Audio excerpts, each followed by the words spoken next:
Дэлхийн монголчуудын MJ радио 88.3 төлгөөн дээр яг одоо суугаад харуулсан сонсож буй. За хүүхдүүдэд унтуулж чад магадгүй хүүхдүүдээсээ холхон байгаа эрхэм хүндэт томчууд та бүхний энэ үдшийн амрыг дахин ирж мэдчилье.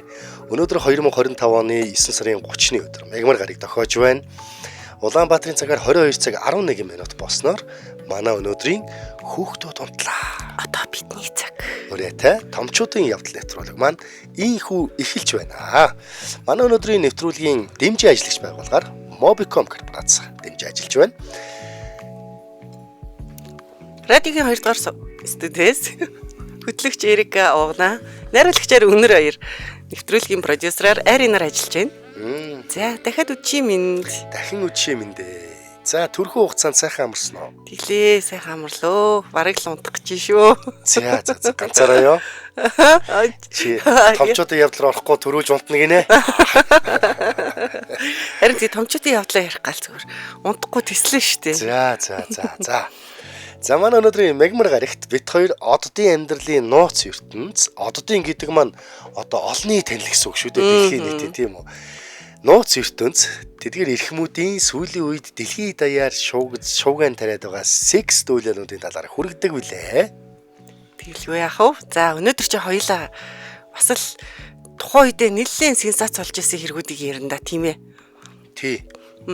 За хамгийн ихнийх нь шууд орчий тий. Орой. За Парис Хилтны секс бичлэг задарсан хэргийн талаар ярив. За наа чинь хизээ задарлаа. Би яг үзчихсэн бол санаж байгаа шүү. Чи бүр бичлэгийг үзсэн юм уу? Үзэлгүй яадгийг. Тийм үү? Би үзээгүй. Яг тэр нөгөө нэг хэн блэ? Памела Андерсен тэр хоёлоо ярьж илөө. Тий. Яг тэр нь л байгаа адил. 2001 онд задарч ирсэн. Яг тийм байх хэвээр. Яг л би нэг оюутан байсан. Хилтэн чи Парис Хилтэн чи гэхдээ угаасаа ч нөгөө баян айлын жинк хилт цочд буудлын өв залхамжлагчтай үнэхэр баян ч хүүхэн сенсацтай ч амьдардаг вэ? Секси ч хүүхэн. Үнэхэр гоё хүүхэн шүү тий. Дууж дуулсан тагч явах шиг нэг бол загвар мөгөрчүүлсэн явж явах шиг тий. Шар үстэй, цэнхэрнүүдтэй. Бүр нэг тий харахаар нэг айгу секси. Залуучууд бол Жими бол тухайдаас крашлжлээсэн мэлгүй дээ. Тэр уруулын бол крашлжсэн. Нэг гоё. Энэ уруул одоо ямар гоё мэдрэмж төрүүлдэг бол гэж бодож явсан. Гинэн томоогүй юм бэ. Яг тэр бичлэгийг нь үзээд үү? Яалчгүй юу байсан л да. Бид нар ч одоо баг үеийн шахуу байгаа ах шүү. Тийш дээ надтай ч. За яг тий. Тэгэхэр чинь яг тийм байгаа байхгүй. Яг тийм сенсац болж гарч ирж байсан хүүхэн шүү дээ. Тийм. Бритни Спирс энэ хоёрын сенсац лээлжлээл гэдэг тийм. Яг тухайн үед чинь болохоор яг нөгөө энэ секс энэ бичлэгийн задрахаас өмнө бол зүгээр дуу муу дуулсан ч явж байгаа шиг бүжгэлцсэн загвар шоунд ороод идэг гэсэн шүү дээ. Яг тэгээ явж идэг байсан шүү дээ. Тэгээ нэг одоо нөгөө Ким Кардашиан шиг л амтан байсан шүү дээ. Тийм. Тэгсэн чинь бичлэг гараад ирсэн. Тэгэл би болдоо Парис Хилтэн нэ гал. Чи өөртөө уран муурсан уу? Тэгээ бит хоёр салсан шүү дээ. Ноцоор өргөжсэн юм уу? Ноцоор өргөцсөн. Би шууд холбоогоо дасалж байгаа юм шиг. Тэрнээс хойш 20 жил өгчээ. Энэ мэн мэдээгүй л явсан багтаа чам хаягдсан гэдгийг. Хийсүү. Би бас шидтэй байсан. Мэддэггүйгээр хайчих байгаа. Харин тийм байх тий. Яг үл цэвэрхээс алцсан юм шүү. Тий. Салж нээлэх нь амархан харваа юм да Парис минь гээл тэгээд. Йоо, ястаа санаандаармгүй юм ярьдаг шүү дээ. Би ч тэ чамаг ингээд Парис Хилтнийг хайцсан гэж юуроос мэдээгүй шүү дээ. Хайчил явлаа. Жавхлаа юм да гэж салснаа.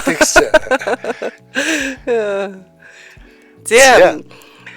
Ер нь бол тухайн үед поп соёлын хамгийн их дуулан шууган тарьсан олон нийтийн ярианы гол сэдэв болж исэн. Тэгээ одоо энэ алдагдсан секс бичлэг нь өөрөө Парист нэг шүн гэдэг нэртэй бүр нөгөө юу гарсан мэлээ штэ. CD гарсан юм уу? DVD гарсан юм уу? За би одоо бүр нэг юутай харагдаад ирлээ шүү. Нөгөө насан туршдын сайт майтаас л ухаж төнгөж үзчихсэн баг. Бас л нэг тийм мэдээ автсан. Тийм багцсан байна гэл тэгэл найз нөхдөөрөө сууж байгаа л интервью ч нэг интернет кафе дөнгөж нэг эндэнт ам орж байгаа л байдаг байсан. Тэгээд бараг сургуулийнхаа интернетийг ашиглаж л нууцаар орж үзчихсэн л юм санагдчих. Би ч харин сая үзчихийгээ хайсан ч олсонгүй. Яац энэ хаагдсан юм уу? Үгүй ээ, ер нь бол байх нь байгаа юм шиг байна. Зарим нэг төлбөртэй ч юм уу нөө аккаунт үүсгээд нөгөө юутай ордог гişүнчлэлтэй тийм сайтууд байгаа юм шиг байна. Бага хуу юм те. За тэгээ ер нь бол Парис Хилтнийг бол хүн болгон мэднэ. Манай чинь энэ Хилтон зочд буудал баригдана гэж байгаа баригдаагүй тий. Тийш үү. Бас нэг хэсэг шуугсан шүү. Тэгсэн. Тэгээ энэ Парис Хилтний бичлэгний сулаад баг болцсон байна. Харин тэгсэн юм шүү. За тухайн үедээ бол загварын ертөнцийн од байсан. За Хилтон зочд буудлын одоо өв залгамжлагч гэдгээр маш алдартай, маш баян тансаг амьдралтай. Тэгээ энгийн амьдрал гэдэг реалити шоугаараа бол олонний танил болж исэн. За жинхэнэ карьерийнх нь эргэлт нэр хүндийн дороотл нь бол энэ нөгөө нэг бичлэгийг нь тараачдаг найз залуу Рик Соломон биш үү? Оо, бас нөгөөх нь тараацсан юм уу? Тийм байлээ. Би бичлэгийг мэдхээс ерөөсө бичлэгний эргэн тойронд юу болсныг бөө мэд ёстой мэдэхгүй. Тэрнтэйгээ хийсэн бичлэг байгаа байхгүй. Тухайн үедээ бас хэдэн жил үерхсэн. Тийм л байгаа. Маш хайртай байсан. Тэр залуутайгаа хийсэн бичлэг нь байхгүй. Зайлвал энэ бүсгүүчүүд нэр ингээл итгэсэн хүндээ дандаа ингээл 10 удаа гараад өстой шууд тавиулах юм а тий. Харин тий. За яаж эхэлсэн бэ гэдэг нэг сенсацийг нь яриад үгүй. 2001 онд дөнгөж 19 настай байсан. 19 настай байсан юм.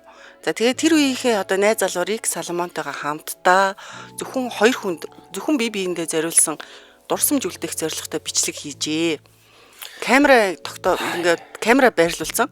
Тэгээд тэр нөө бичлэгийнхэн зарим хэсгийг нь бүр камерынхаа нэг шүнийн горим гэж байдаг шүү дээ. Илүү тод бичдэг. Бүр тэрийг нь ашиглаж хийсэн бичлэг юм байна л да. Бүр яг зориулж бичсэн тий. Тийм тэгээ нэг өөрсдийнхөө дотн харилцааны бичлэгийг хадгалж байна. Нариулагч зургийг өгсөн уруулыг хараа шүү дээ. Бодлоо хэлэг байгаа шүү дээ. Аха. Нэрээ уруулан гоё юм биш тий. Би бол ингээ харахаар бүхэлдээ л их садан царайтай сайхан мөсгөө гэж боддог байсан л та. Тийм ээ тий. Ер нь бол тийм л тий. Тэгэхээр эрэгтэй хүмүүс бол илүү ингээд детальчилж хард юм байна тий. Уруул гэд. За магадгүй тийм баха. За тэгээд энэ бичлэг нь 2003 он гэхэд олон нийтэд цацагдсан. Эхэндээ интернетээр хэсэг хэсгээрээ тарсан бол удалгүй 2004 онд Red Light District Video компани нэрээр DVD болгож худалдаанд гаргасан. Бүр албан ёсоор олшуулаад. Тийм, тэгээ албан ёсоор Парист нэг шөнө гэж нэрлээд ийм нэртэйгээр гарч ирсэн байхгүй юу. Тэгээ нөө Парис Хилтон чинь тухайн үедээ энгийн амьдрал гэдэг нөө реалити шоугаараа олон танигдаад эхэлсэн байсан.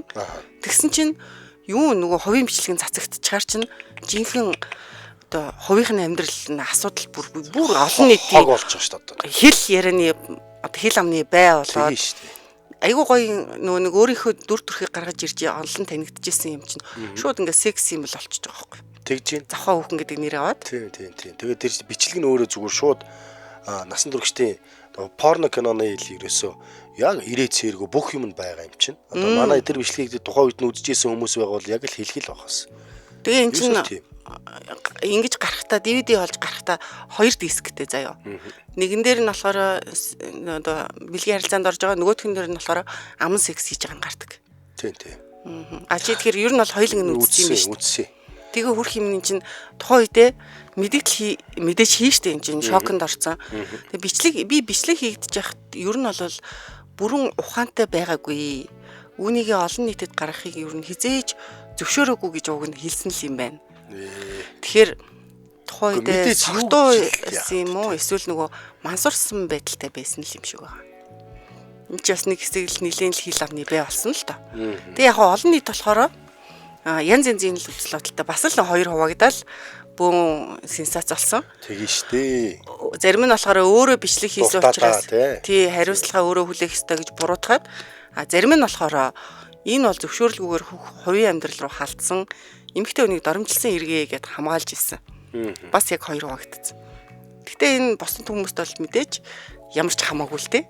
Тий, мань мэчиг юмд бол ерөөс байдлыг жоох. Харин тий. Заазаа гарцсан байх, бичлэг гарцсан байх гэж гарцсан үзсэн үү, үзээгүй. Үзээрэй тэнд байгаа энд байгаа гэж бодирто тэр хинэн бичдгээ албаар хийсэн үү, албаар бус хийсэн үү одоо байдлыг байхгүй. Тий, зүгээр л нэг сайхан мөсгөө хараад халуун хамтан байх нь дээ гэж үзээсэн. Хүний амьдрал тэнцээ яаж дэлбэрч яаж нуран унж байгаа, яаж байгаа ёстой олон хүнд үнэхээр хүртээлгүй байгаа байхгүй. Зүгээр л тухайн үед хүний мууг үзэл таашаал аваад инээлж хоож хурж исэн бол тэгэл тэр цагтаа дуусчих жоо. Тэгэл нөгөө нэг хүүхнийг бол мэдээж сайхан хүүхэн юм чинь бие хааг нь сайхан. Тэрийг хаа. Сайхан нүцгнэр нь хараад авлаа. Зол завшаан л болж байгаа шүү дээ. Чаус энэ одоо амьд байдаг юм уу ер нь? Бэлгүй л яах вэ? Энэ тэгэл тэрнээс хойш бараг сураг алдарсан. Ер нь хүний амьдралыг ингээл алаа хийчих واخхой. Ер нь бол яг томоочсон энэ төр гээд нэлээд ярилцлага өгсөн бэлээ. Тийм үү. За тэгээд энэ бичлэг гарсныхаа дараа Paris Hilton өөрөө нөгөө найз залуугаа буюу Rick Salmon-ыг шүүхэд өгсөн. Зөв. Тэгсэн чинь Salmon нь болохоор өөрөө Paris-ийн эсрэг бас нэр төрд халдсан гэдэг хэмжил гаргаж ирсэн гинэ. Гүтгэлээ гэж юу? Би задлаагүй гэсэн үг юм уу? Задлаагүй ч гэсэн мөнгө хоёр үеийнхээ л эсрэг ямар ч наачна бичлэг байгаа штэ гэдэг. Ингээд гомдол гаргасан юм байна. Тэгээ 2005 онд хоёр талдаа тохиролцоонд хүрээд салсан юм байна. Энэ хэрэг нь дууссан. Гэхдээ яг зарим их сурвалж бол Paris Hilton-ыг ойролцоогоор $400,000 нөхөн төлбөр авсан гэж бичсэн байд юм байна. Paris Hilton буюу одоо Америкийн юуны хувьд бол асар бага мөнгө шүү дээ. Тийм шүү дээ. $400,000 бол бараг нэг оройны бохных нь мөнгө ах. Бараг тийх бах. За тэгээд Hilton болохоор өөрөө би энэ бичлэгээс ямар ч мөнгө аваагүй, энэ бол бохир мөнгө гэж мэдгдсэн байдаг гинэ. Өөрөө бол үзэл бодол дээр бат зогссон юм байна тийм байна. Тийм байна. За тэгээд энэ бичлэг бол явхтаа одоо тэгээд мэдээж хувь хүний амьдралыг тэнд жинхэнэ сүрүүлээд юугүй байдалд оруулж байгаа шүү дээ. Тэгээд South Park сурлын нэг ангид Paris Hilton-ыг шууд шүмжлээд хүүхдүүд түүнийг дуурайдаг байдлаар ингэж хошигнж харуулсан гинэ. Тэгэнгүүт эн чинь бас нөгөө өөрийнх нь урлагийн карьерт нөлөөлсөн байгаа байхгүй юу? Сүүлийн үеийн одоо тэр соёлын салбарт ч гэсэн бас ингээд томоохон уул мөр үлдээж эхэлсэн.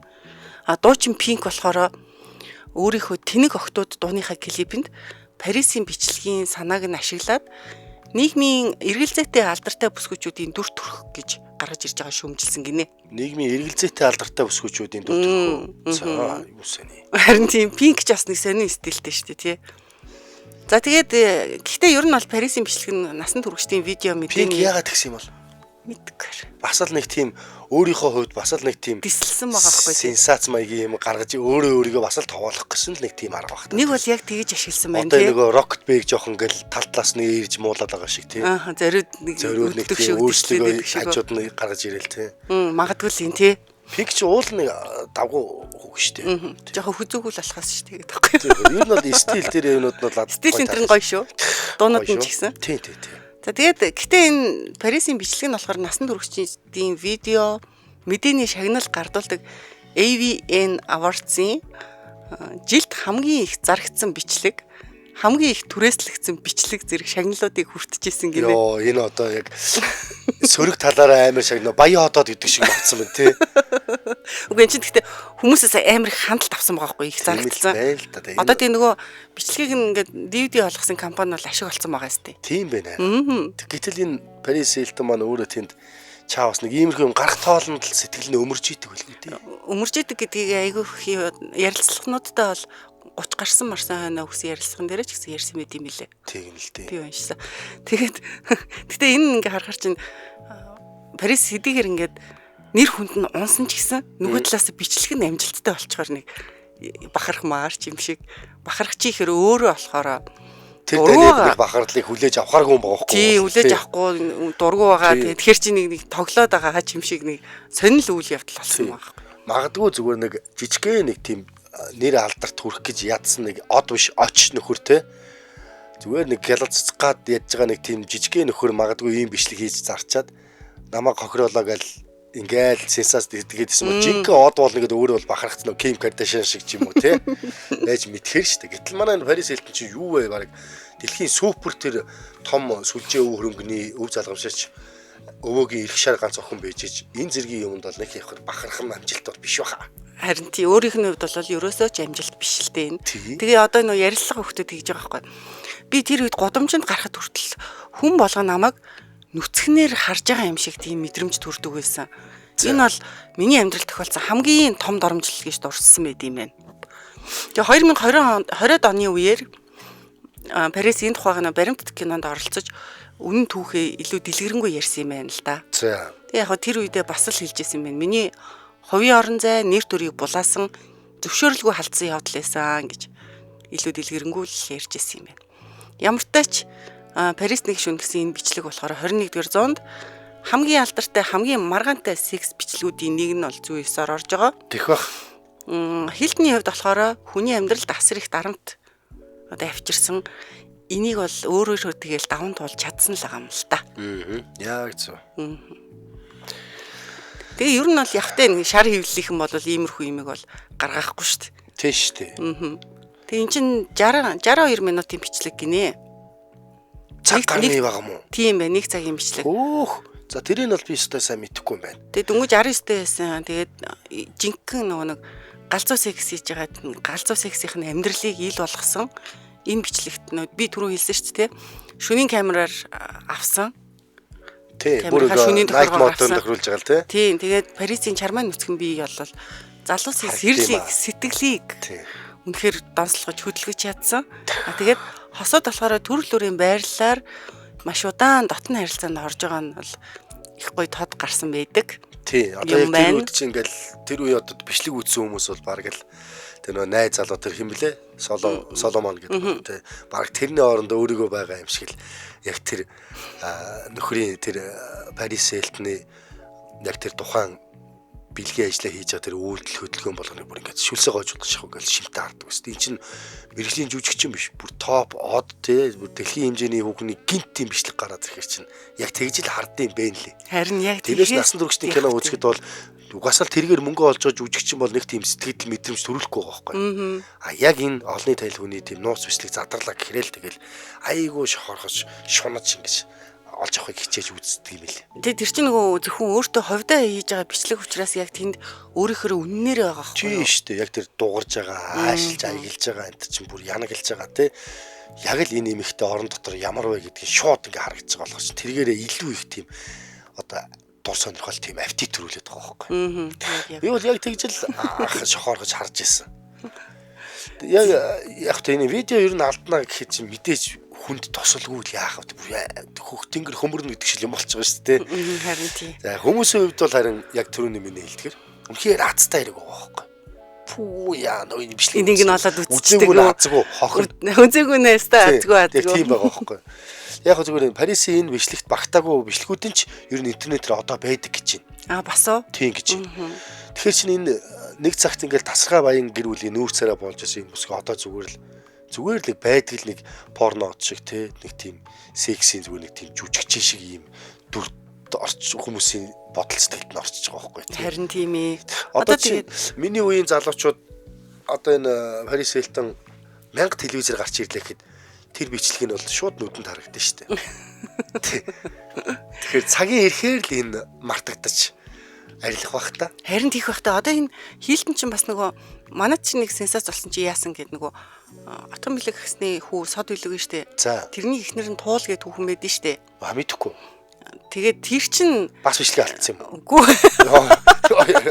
Хаана вэ? Үзий их чинь. Тэр туул чин харин нэг Хилтонтэй шоудсан юм байна л да. Эднээс нэг Америкч хаан жилээ. Шоудсан гэд тэр нь сенсацлаад тэрнийхэн зураг мургийг тавиал нөгөө порно хот Парис Хилтонтэй шоудсан байна. Их дотны гэр бүлийн найзууд юм байна мэн гэд нэг хэсэг бас тэгээ шуугаад ирсэн чинь амар сүртэй. Тэгвэл тэр чинь яг л яг хүмүүсийн яг тийм нэгд ингээд нялзааж тэгэл нэг тийм шууганы л сасны л нэг сэдв байна шүү. Харин тийм. Би ч бүр бичлэгээ алдсан юм болов. Би яс тэг нэг тухайдаас. Би тэгтээ яг бичлэгэнд тарцсан юм шиг ярьсан уу сая. Тэглээ шүү. Тэгээ би ч бүр үзий хитэн төгөр гэж юм үзэр яг явах гэж шүү. Хураа хүний нууц. За тэгээд бас нэг моём дуртай зэлэх шүү чи нэрээ. Одоо тэгээ хүн байвал үзий харъя л их багтаа харж байгаа юм. Чи намайг буруу ойлгоод байна. Би ингээ амиа бодоод өөрөө үзэх гээд байгаа нэг тийм байлаар гаж хүсэлтэй хүн биш байхгүй. Би үзсэн сэтгэлээ энэ сувгаараа дамжуулж хүмүүст хүргэе л гэсэн зүгээр бүтээл сэтгэлгээл би ярьж байгаа юм. Би тэрийг үзмээргүй байна угаасаа. Итгэсэн юм шиг сууж байна. За тэгээ ер нь бол тэгээ нэгэн цагт сенсац болж исэн. Энэ хүү тасархай баян гэр бүлийн нүүр царай Парис Хилтны хувьд бол ийм байна. Одоо бол маш дараахан байгаа. Найз залуутай болсон юу л хурмаа ийцэн ч үлээ. Жунда гэдэг чинь Парис одоо ч од хэвээрээ шүү. Од хэвээрээ. Удахгүй хурмаа их гэж чинь. Харин тийм баха хурмаа их гэж нөгөө гэрэл шийдсэн хайртай хүнээ олсон. Яг тухайд нөгөө дөнгөж 19-ээс үерхчихсэн залууд нь гинэн томоогүй байж гэж. Юу яхад нь одоо зүрх сэтгэлд нь маш гүнзгий шарах өгөөд ир хүн дахиж нөгөө мүддээ итгэхгүй болж исэн. Тийм шүү дээ. Тэгж шархалж яасан гэж бол ярьсан байд юм лээ. Үнэхээр сайн хүнтэйгэл учирсан байгаасай Парис Хилтон. За дараагийнх нь энэ Russell Brand гэдэг нөгөө Их Британий нэг юу байна? Комедиан хийдэг нэг жүжигчин телевизийн хөтлөгчийг тэр олонний танилцсан. За. Эрэгтэй хүний тухай мэдэн чи энийг нэг яриад өгөөч. За тэгээ Russell Brand комедиан жүжигчин телевизийн хөтлөгчдгээр олон танигдсан юм байна. 2023 он саяхан юм байна. Дөрөвдүгээр сувгийн телевизийн дөрөвдүгээр сувг гэдэг нэртэй телевизийн заяа илгээлт гэдэг баримтад нэвтрүүлэг болон Sunday Times сонины хамтарсан мөрдөн сурвалжлагаар Брендтэй холбоотой хэд хэдэн эмэгтэй өөрийн түүхийг дэлгэж түүний эсрэг хүчирхийлэл зөвшөөрлгүй харилцааны тухай яриаг өрнүүлжээ. Энэ баримтат кино цацагдсны дараа олон эмэгтэй урам авч цагдаад албан ёсоор гомдол гаргасан гинэ. Энэ чинь юу юм бэ? Хүчирхийлэгч юм биш үү? Харин тийм байлээ. Нэг хэсэг бас бүүнс хийсэ золоол хийсэн. Би болохоор энэ залуу энэ жүжигчнийг нөгөө зарим нэг кинонуудаар нь мэддэг. За. Сара Маршлыг мартах үлээ юу илээ? Сара Маршлыг мартсан ч үлээ нэг тийм кино идэг аахгүй юу? За. Нэг жоох инээдмийн дүү. За. Нэг хүүхэнд хаягдчаад нэг залуу нөгөө Сара Маршл эхнэр нь болохоор энэний тоглосон энэ залуутай үерхдэг болсон. Явуулдаг болсон. Тэгээ нөгөө найз залуу кинон дээрээ хайчдаг байхгүй юу? Тэгээд тэрийг яаж мартах уу гэд энэ миний араас нь ирж мэрээд нэг холион бандан юм болоод тийм аа. Тэрэн дээр тэгтээ их сонин дүр тоглодог шүү дээ энэ залуу чаа. Айгүй ер нь нэг тийм өөрөө байж байгаа харизм характер нэг тийм итгээд дүү баггүй юу? Одоо энэ тоглосон дүрүүд нь дандаа тийм байд юм лээ. Тэгээд ингээд дээшээгээ хараад заяа секс хийж байгаа хэсэг нь гардаг байхгүй юу? За. Эмэгтэй дээрээ гэсэн үг юм. Эмэгтэй дээрээ. Энэ нь бол доор байгаа. Гэтэ доороо гэхэд амар хэцүү ингээ хойшоо ингэж унахыг чи юу гэдэг вүлээ? Номорх. Мост унах лөө. Тий, номор мост унцсан юм шиг ингэцэн заяа энэ эмэгтэй энэ брэнд чинь. Ингэцэн нөгөөх нь дээр нь ингэцэн. Тэгж секс хийж байгаа. Тийм байралтай гардаг байхгүй юу? Тэгж хийхэрч нуруу амар өвдөд тий. Я чиний үнцэн байрлалаа тий. За тэр маацгах уу. За ингээд энэ удалгүй энэ Лондонгийн метрополитен цагдаа болон ерөнхий прокурорын газраас нь хэрэг үүсгэсэн юм байна. Тэгээ шууд хэд хэдэн зүйл ангиар ялт болгосон юм байна. За. Энэ нь болохоор 1999 онд Буурнмут хотод эмэгтэйг хүчин нэгэн эмэгтэйд хүчинцсэн. 2001 онд Лондонгийн Вестминстер дүүрэгт бэлгийн дарамт үзүүлсэн. 2004 онд мөн Вестминстер дүүрэгт хүчингийн гэмт хэрэг хийхдээ аман секс хийсэн. Аман секс гэдэг нь одоо нэг юу яч л та бэлгийн дурвслаа ясусаар хангасан ч гэдэг юм тэрлэг ингээд ороод. За ингээд 2004-өөс 2005 онд дахин бэлгийн дарамт гаргасан гэсэн ийм зүйл ангиудыг тулгасан юм байна. Энд ч одоо тэгэхээр баг доорож 4 гэмт хэрэг буюу бэлгийн дарамт болон шууд хүчин дэх гэмт хэрэгүүдтэй шууд нэг зүйл ингээд удаа дараа гээд тулгаж штэ ялт болгож. Харин тийм ээ. Эдгээр хэрэгүүд нь бүгд тус тустай тэгсэн мөртлөө өөр хүмүүс ингээ гаргасан гомдлоод байгаа байхгүй. Тэгэхээр чи энэ мөрдөн шалгай одоо ажиллагааны явцад энэ эхнээсээ ингээ эхний ээлжин саяны миний дурддаг 4-5 2 ингээд шууд ингээд илэрчиж чинь гинэ. Ингээд юуса хангалттай нотлохоор цугларлаа гэж үзээд прокуророос шууд ялт төлөвлөөд шүүхрөө хэдийн шилжүүлсэн юм байна. Брэнд болохоор өөрөө яг энийг олон нийтэд мэдээлэхтэй би хизээч хүчингийн хэрэг хийж байгаагүй. Хизээч зөвшөөрлгүй харьцаанд оролцож байгаагүй гэдгийг онцлсан байна. Тэгэхээр дандаа ингээ харилцан тохиролцсон л гэж хэлээд байл л да тэ өөрийнхөө өмгөөлөд. Өмгөөлөгч нь ч гэсэн адилхан энэ бол олон жилийн өмнөх харилцаануудыг буруу тайлбарсан. Гүтгэж гин гэж үзсэн. Гэж мэдэгдээд байгаа. Гэхдээ одоо тэгэл ийм гэрэгт орсон холбогдож байгаа хүмүүс ихэвчлэн л хэрэг хийгээгүй харилцан зөвшөөрсөн байсан юм. Яг тэгж гүрийн л дээ тий. Яг тэгээ байжсэн чинь гинт гаднаас хүн ороод ирсэн чинь нөгөө эмэгтэй чинь санаа зовхтой намайг хүчинчлэг ойролцсон юм байл. Монгол дээр дандаа тийм хэрэгүүд зөндөө байдаг байхгүй. Харилцан тохиролцоод тэгэд яг эцсийн дүндээ баригдангууд аав ээжтэй баригдчихдаг ч юм уу тий. Эсвэл нөхөртөө баригдчихдаг ч юм уу. Ах дүүдэд харагдчихдаг ч юм уу. Ажлын газар хүнд харагдчих юм уу. Ингээр шууд балиачаа нэтэрэ гэд тэгээд ингээд намайг хүчинтлээ гэж ярьсан гэдэг ийм тохиолдлууд байдаг. Гэхдээ энэ бас хүний л амьдрал гэдэг шиг нөгөө хүчинцэн тал нь ч худлаа тэгцсэн штэ наач нэг хохирч талаач бас ингэж худлаа дахин хүчинчээ дээрээс нь гүтгэж бас болох юм л та. Зүг. Яг энэ тохиолдолд бас тийм л юм болсон байна.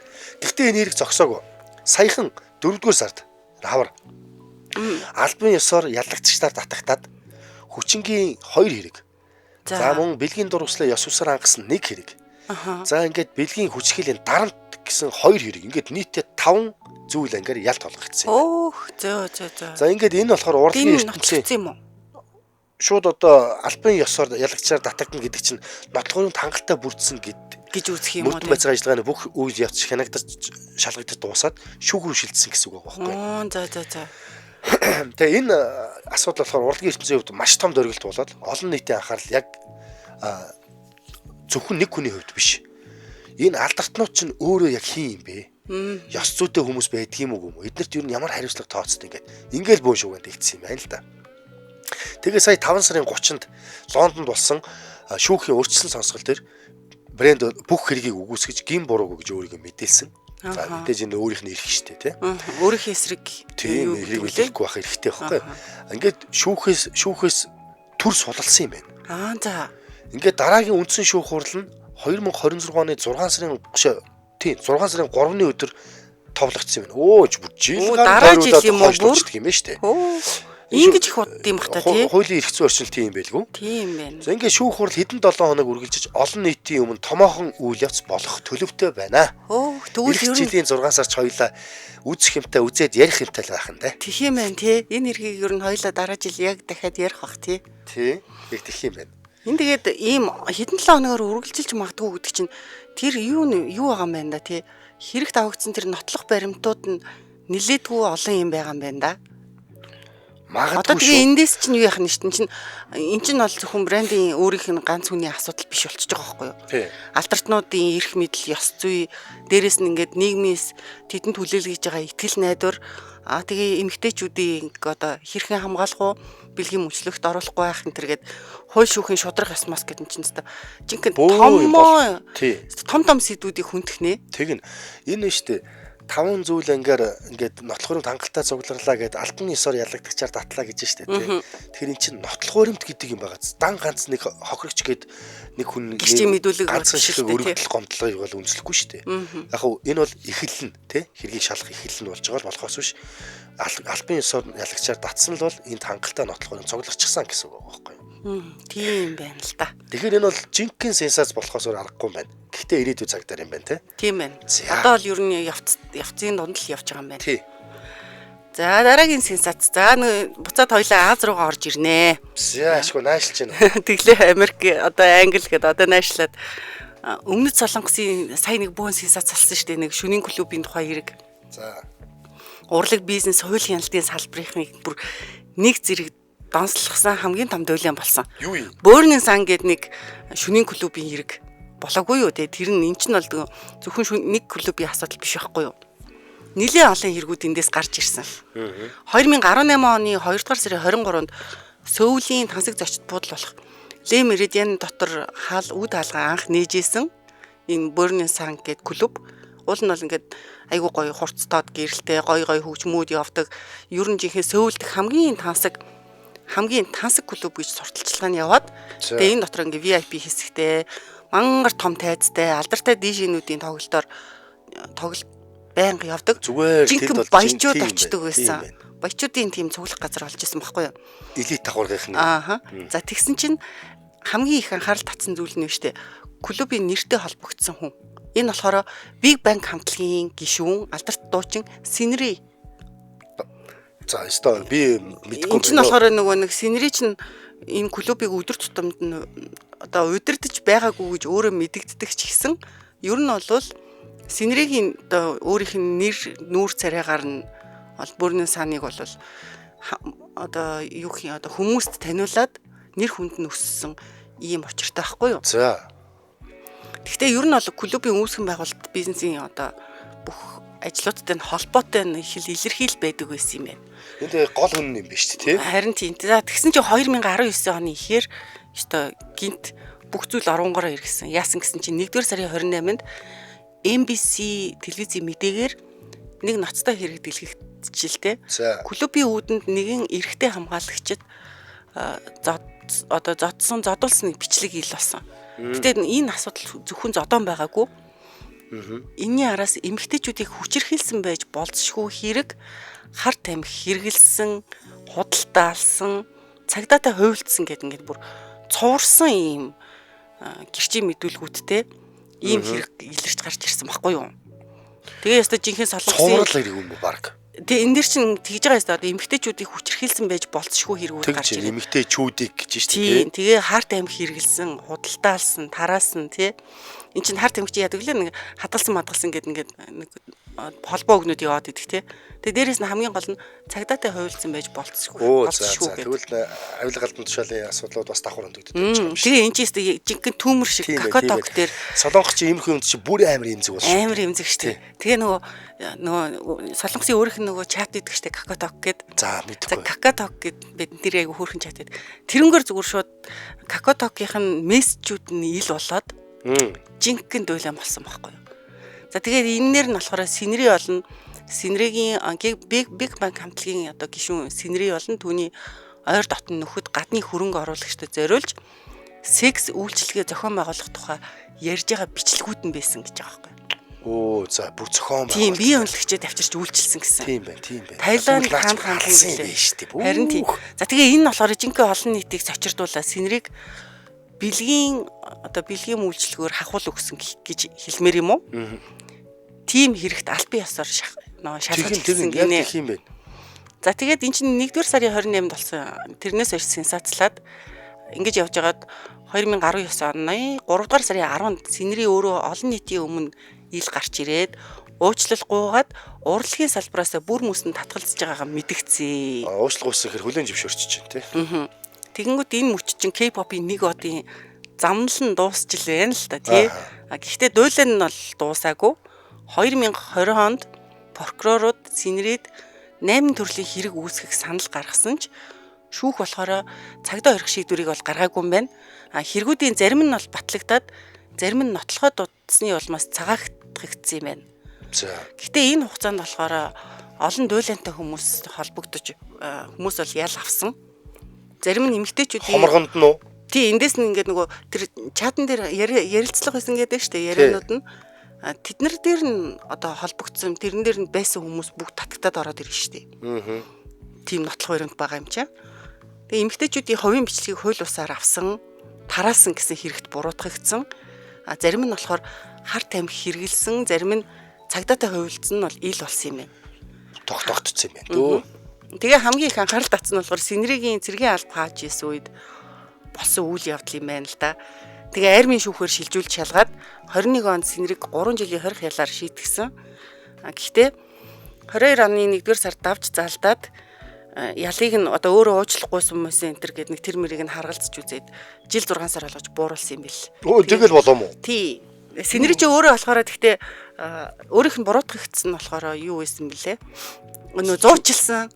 Тэр нөө нэг бэлгийн замаар хахуул өгөхийг оролцсон гэсэн хэрэгээр юм билээ. Хамтраа оролцсон хэлбэр нь арай хөнгөн байгаад байсан юм бах та. Гэтэл энэ бас л аргалцсан ч юм шиг санагдаад байна надад. Тийм амар сүрдүүлэнтэй, тийм олон юмны төв дунд нь үйцэн байж ич. Харин тийм тэгэхдээ эн чинь юу яасан юм бэ лээ шүү дээ. Одоо тэгэх тэр эмэгтэйчүүдийг хүчирхийлсэн аль эсвэл бичлэгийг нь өөрөө авч тараасан гэд тэр нь болохоор энэ Синри дээр нотлогдоогүй юм шиг үлээ шүү дээ. Тэгээ энэ дуйлааны чинь дараа угаасаа солонгос яг нотлогдохгүй бол угаасаа нэг мэдээж ингэж нэлээ өөрчлөлт гарч эхлэв штэ. Эмэгтэйчүүдийн эсрэг молка буюу одоо зөвшөөрлгүй бичлэг хийж тарах гэмт хэрэг маш түгээмэл байсныг нь олон нийт олж хараад эсэргүүцлийн жагсаал өрнүүлсэн. Буу юм болсон тийм мянган эмэгтэйчүүд гудамжинд нь гараад бидний хувийн орон зай эрхчлөлөг хамгаал гэж шаардсанаар солонгосын түүхэнд бол маш том тэмдэглэгдэн үлдсэн гэж байна. За. За тэгээд энээр чинь бол би нэг өөр нэг мэдээлэл уншиж байхад лав тэгсэн юм аа. Тэр нэг Таиландын болон хаанхын гэлээд бахан баячуудыг Малайзийн илүү авчираад тэнд нөгөө солонгос охтуудаар тий солонгос охтуудыг авчиад диди их юм шиг юм. Ер нь ариг тэгсэн байгаа байхгүй. Тийм юм хийжсэн л юм бэлээ. Тэгээ одоо эднүсийг нь хамгийн гол нь тэндээс баривчлаад бүгднгийн ийм олон хэрэгүүд нэг дор тэр харт хэмхэн эмхтэй холбоотой тий. Тим юм асуудлууд нь бүгд гарч ирсэн. Нэг хүүхнийг лав юу яасан байсан шүү дээ. Мансууруулах бодис хэрэглгээд зөвшөөрөхгүй байсан чинь тий албатаад зодсон байсан. Тэгээд нөгөө ийм дотор нь юм хойлцоо юм уулгаад тэгмүү тэр чинь ингээд ухаалтчих тий. Нэг тэгсэн мэгсэн ингээд хэрэгэн хүртэл яригадаад байсан. Зөө. Ер нь хосолтой шүү тий. За тэгвэл дараагийн миний хөргөх дуйл юм ба штэ. За. Нөгөө хүүхдүүдэд зориулсан нэг тийм гоё инээд ад явлаар дүүрэн шоу нэвтрүүлгүүдийн ард ба штэ. Яг үнэн хэрэгтэй хичнээн их сүүдэр нуугдаж байсныг илчилсэн түүх байна. За энэ бол Nickelodeon гэх юм уу? Нэг алдарт продюсер зохиолч Dan Schneider-ийн тухай юм байна. За юу. За Schneider бол 1990-аас 2000-ад оны хүүхдийн телевизийн хамгийн хүчтэй нэрсийн нэг нь байж л дээ. Schneider гараага All That, Amanda Show, iCarly, Zoe 101, Victorious хүчрэх Henry гэл ингээд баахан хүүхдүүдийн шоу байд юм ба штэ. Энэ сая хүүхдүүдийн хүүхэд насныхын дурсамжийн чимсэн энэ бүтээлүүд эзэн юм байна. Тийштэй тэр Аманда гээ шоу байна, Зүй гээ 101 гээ тэр iCarly Marley ч нэг хөөрхөн шоу. Тийм шүү дээ. Манай өгтөчсөн одоо хүрт үзээд ингээд байж байгаа шүү дээ. Гоё шүү дээ. Тэгсэн чинь яг 2018 онд тэр Nickelodeon-тойгоо гинэд гэрээгээ цуслаад олон жилийн дараа хөшигний цаатлын түүх нь ил гарч ирж. За. Юу байсан бэ гэдгсэн чинь 2024 он цацагдсан хүүхдийн телевизийн нууц сүүдэр гээд баримтад цоврал Schneider-ийн талаар олон гомдол амар хүнд мэдүүлгүүд гарч ирсэн гинэ. Яа. Эднээс тэгээд айгүй яах тэр нэгэд шууд юу яах юм те бүр амар ажиллангуудаа баримт цуврал муурал болгоо гаргачих юм те. Кино минь болгоод тэгэхээр эдгээр чинь угаасаа тийм баримт мэдээллийг амар цуглуулж байгаа юм. Харин тийм байна. Ингээд хамт ажиллаж исэн зохиолччид, жүжигчид нь Schneider-ийн өрөөнд порно үзүүлж байсан. Эмэгтэй хамтрагчдаа массаж хийх утгатай санал хэлдэг байсан. Өсвөр насныхны дөрүүдийг хитрхи эротик болгож дүрсэлдэг байсан гэж дурсдаг байжээ. Ажлын өрөөнд хүмүүстэй порно үзүүлдэг байсан гэж шүү дээ. Ямар сони юм. Хүүхдийн шоу хийдэг гэж яасан ёсдоггүй юм тий. Ингээд жүжигчин Лори Бет Денберг хүртэл намайг 19 настай байхад Schneider надад порно үзүүлж утсаар ярихдаа бэлгийн өнгө ёстой яриа ингэж өрнүүлж намайг албаар ингэж яадаг гэсэн уруу татдаг байсан тэр зүйл рүү яриа гэж ярьсан энэ яриа нь өөрөө олныг ахж очроос юм байна л да. Ингээд нөгөө талаар болохоор олон жилийн турш нэг фэнүүдийн дунд Schneider-ыг хөлийн хурууны фетиш буюу хөлийн хуруунд хит дур сонирхолтой байсан тухайс тийм таамаг яриа байдаг байсан юм байна. Жигжүүг яриа. Учир нь Schneider-ийн шоу нэвтрүүлгүүдэд өсвөр насныхны жүжигчдийн хөлийг ойроос их харуулдаг. Тоглоом шоглоом хийх сцен дандаа тийм хөлний хорооны тийм сценүүд айгүй их байдаг гэсэн олны анхаарлыг татаад байдаг гэсэн юм байна. Тэгэхээр нөгөө нэг одоо бэлгийн ямар нэгэн дур хүслийн нэг тийм юм байгаад байна гэдгийг анзаарч л байж л дээ тий. Тийм байна л та. Тэгээд яг нэг жоохон сэжиглэл за яхаа хүүхдийн шоу юм чинь ингээл өнгөрөөдсөн юм байна л та тий. Одоо ингээд найруулагч зургийг харуулж байна. Яа ингээл хөлийн хуруу үнэртдэг, хөлийн хуруу сарвайлгсан дүрснүүдийг дэлгэцийн өмнө тод томруунаар тодорхой хугацаар ингэж харуулдаг маруулдаг гэд яг энэ шоунууд ингээ харахаар энэ яг найруулагчийн зохиогч эзэн нь өөрөө яг ийм дур сонирхлыг далд агуулад байна гэсэн тийм хардлага төрөөдөл байсан юм байна. Бас магадгүй юм шүү тий. Тэгээ зурган дээр харагдаж штэ тий найруулагч гэсэн зурган дээр. Миний нөгөө их хөлийн чигчийн хуруу ярддаг бол жижиг юм байна оо. Тий. Гэхдээ яг зүгээр энэ хүний энэ бэлгийн яг энэ фут фетишийг сонирхож ийн үгүй юу гэдгийг албан ёсоор батлагдаагүй л да. Гэхдээ яг энэтэй холбоотой гарч байгаа гомдлууд нь энэ нөгөө эргээд үзэгчдийн нөгөө тухайн үед мэрс эрхэн жигжуг гэж ярьдгээс яриаг хүртэл батлах мэтэл одоо юм сенсац гарч ирсэн юм байна л да. Эн чинь нэг юу яаж ийсэн юм уу? Үүний хөлийн хуруу мурыг бодож мудаа зураг мураг болгоод зурч мурцсан биш тий. Сонирхолтой юм. За хоёулаа нэвтрүүлгийн цаг дуусчин дэмжээ ажигчаа мартцсан явж шүү дээ хоёулаа. Дэмжээ ажигчаа танилцуулаад тэгээ нэвтрүүлгээ цааш нь үргэлжлүүлье. Тэхөө. Манай өнөөдрийн нэвтрүүлгийн дэмжээ ажигчаар Mobicom корпорац байгаа. За гэр бүлэрээ шинэ утастай болохыг хүсэж байна уу? За тэгвэл Mobicom-ийн урамшууллыг битгий алдаарай. Энэ ингэж байгаа iPhone, Samsung, Huawei, ZTE, Honor брендийн албан ёсны утаснуудаас сонгоод заяа. Эхний утсаа үндсэн үнээр нь авчих нь эхлээд. Тэгэнгүүт дараагийн 2 дахь утсаа болохоор 10-20% хөнгөлөлт. Буцаан олголттой заяа бүр. Тэгэнгүүт 3 дахь утсаа авах юм бол 40% хүртэлх буцаан олголтыг нь өгнө гинэ. Тэг хөнгөлөлт нь шууд Mompi аппликейшн байдаг штэ. Тэрэн рүү нь шууд данс руу н орчих юм байна. Тэгэхээр одоо яах нь хүүхдүүдээ хичээлийн шинжилээр сургуульд орсон хүүхэд оюутан ер нь гэр бүлэрээ баталгаатай найдвартай шинэ утас авмаар байгаа бол хамгийн зөв сонголт нь бол Mobicom болоод байна. Ягаад тэгэхээр энэ буцаа олголт нь бүр 40% хүртэл буцаж олгоно гэж тийштэй. Нөгөө нь сая 200-аас дээшээ доошоо гэж хэлбэцээд байгаа тий. За тэгээ Улаанбаатарын болон орон нутгийн бүх Mobicom-ийн салбараар очиж үйлчлүүлэх боломжтой. За баярлаа. Дэмжиж ажилласан Mobicom корпорацтай баярлаа. За ер нь хоёулаа ингэ нэвтрүүлгийн цаг маань шахагдаад ороод ирлээ шүү. Тэгж байна. За тэгээд энэ Schneider чинь юу яаж байгаа юм шүү дээ. Өөрөө болохоор бас энэ хүү баримт саяны хилээдсэн баримт цуврал гарсан шүү дээ. Тэрний чинь дараа бас уучлахгүйсэн юм байна шүү дээ. Би заримдаа ажилтнуудаа тухгүй байдалд оруулж исэн байна. Зарим үйлдэл маань үнэхээр ичгүүртэй байсан байна гэдгийг хүлээн зөвшөөрсөн ч гэсэн хүүхдэд хүчирхийлэл үйлдсэн гэсэн тэр буруутгалыг нь бол эрс үгүйсгэж исэн юм байна. За тэгээд цаашлаад тус зурлын продюсеруудыг гүтгэлэг хийсэн гэж үзээд 2024 онд шүүхэд нь хэмжил гаргасан. Харин шүүх одоо хүртэл гин буруутай гэж шийдээгүй. Дан Schneider-ийн хувьд болохоор ял шийтгэл аваагүй, шоронд жороогүй, харин ч эсрэгээрээ өөрийнхөө нэр төрийг хамгаалахар хууль ёсны тэмцэл хийж байгааг нэ. Nickelodeon компани одоо дотоод шалгалтын үеэр ч гэсэн хүүхдэд өвчрхийл үйлдсэн гэж нотлохоо бол гарч ирээгүй байна л да. Гэхдээ яг хуу Schneider-ийн зарим тийм зан авир нь ажлын орчинд ер нь асуудалтай гэсэн дүгнэлт бол гаргасан юм байна.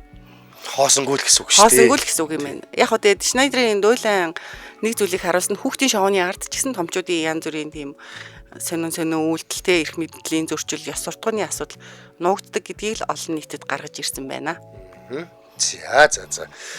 За ингээд өнөөдрийн томчуудын явдал. За тэд дотроо секс дүүлэнтэй холбоотой дугаар маань өндөрлөж байна.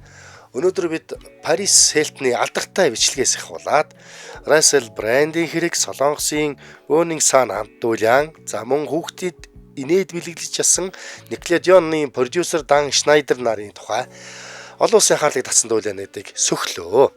За энэ дуулаанууд бүгд зөвхөн шар хэвлэлийн сенсац биш, харин хүний нэр төр, үнц нь, алдартнуудын өөрсдийг нь хариуцлага, нийгмийн шударга ёсны талаар бидэнд бас сануулж хэлсэн ийм түүхэн тохиолдлууд болжээ. За ингээд үчиг сонирхолтой зүйл ярилцаж өнгөрөөсөө уугнадаа баярлалаа. Баярлалаа. Эрикэд баярлалаа. Бидэнтэй хамтайсан сонсогч та бүхэндээ баярлалаа. За ингээд манай дараагийн нэвтрүүлэг маргааш өглөөний 7 цагаас шууд эфирээр та бүхэндээ хүрэх болно. Үчиг сайхан өнгөрүүлээд бүгдээрээ тавтай сайхан амарцгаагаарай. Хамт байсан та бүхэндээ маш их баярлалаа. Дэлхийн монголчуудын эмчил радио 88.3